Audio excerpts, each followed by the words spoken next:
you can see some of the scenery around me, but I want to give you a better look for those of you viewing on YouTube and Facebook. So let's have a look at this. This is called the entrance. So it's where the river meets the central coast. Terragall is down to our left, just where the England camp are staying, and it's absolutely beautiful. You can't quite see them, they've gone hiding, but the pelicans are about here as well. I saw one earlier, never quite realised how big they were in person. Courtney, what about this great story about Jamaica, by the way, through to the last 16, funding their own trips, etc., etc. Great story. Yeah, it's unbelievable. It's unfortunate that they had to get to the point where they were crowdfunding and weren't backed by the federation. A lot of, there's a few girls in the WSL in the Championship in England that play for them as well. And, in terms of that statement they put up, the Reggae girls, about not being backed. So the fact that, yes, they've got through to the round of 16 is an unbelievable achievement, and hopefully they can keep going forward as well.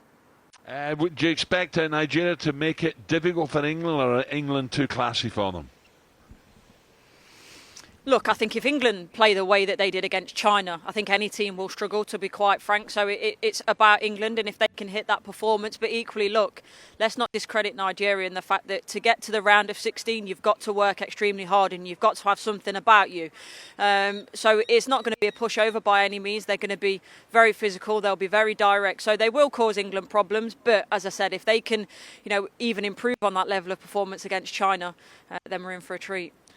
Courtney, do you think Sarina Wiegman will stick with the shape? Obviously a change and a tweak in the way that England set up for that China game. Do you think she'll now stay with that? It's difficult because I think, look, everyone saw how well the girls played and the freedom that formation gave them. But I actually spoke to Sarina Wiegman, the England manager, after the game, and she said, look, we're going to look at Nigeria.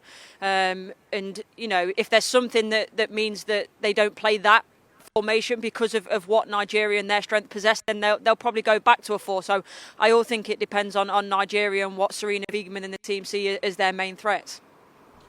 Okay, just one quick one. What's the latest? Any update on the injury to Ciara Walsh? No, unfortunately not. We'll be in camp tomorrow, so I'll try and ask the question. But again, they've been very tight-lipped on that. But hopefully I can bring you guys some information as soon as possible. talkSPORT Breakfast with Alan Brazil. Thursday and Friday morning, 6 till 10. On AM, on DAB, via the talkSPORT app and on your smart speaker. talkSPORT.